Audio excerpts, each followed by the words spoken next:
Channel को subscribe करना ना भूलें। इश्क़ रेगिस्तान किस नंबर 10। अली ने सीरत के गाल पर हाथ रखा। सीरत चौंक गई, फ़ौरन से बिस्तर से उठकर खड़ी हो गई और चिल्ला कर बोली, ये सब क्या चल रहा है? तुम सच में यहाँ हो? तुम यहाँ क्यों आए हो? अम्मी देख लेंगी, प्लीज़ यहाँ से चले जाओ। इतने में नफीसा कमरे में दाखिल हुई। बेटा तैयार हो जाओ, अभी तक तुम तैयार नहीं हुई। सीरत ने कहा, अम्मी क्या हो रहा है ये सब? नफीसा ने अली और ज़ोया की तरफ देखा।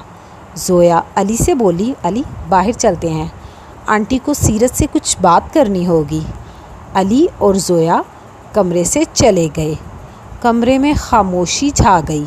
सीरत की अम्मी बोली, अली के घर वाले रस्म के लिए आए हैं और तुम्हारी मंगनी यानी कि बड़ा फंक्शन तुम्हारी दादी के सामने ही होगा। हम सुबह तुम्हारी दादी को लेने जा रहे हैं। ट्रेन की टिकट्स भी बुक हो गई हैं।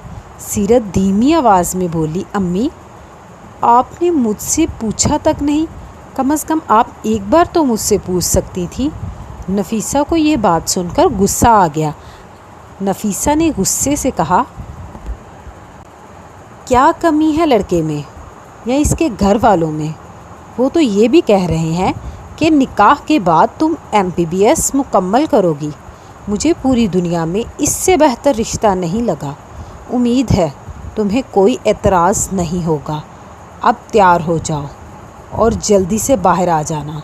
तुम्हारे कपड़े, तुम्हारा ड्रेस वो पड़ा हुआ है। सीरत खामोशी से अपनी अम्मी की बातें सुनना शुरू कर दी। सीरत खामोशी से तैयार हो गई। कुछ देर बाद बाहर आई।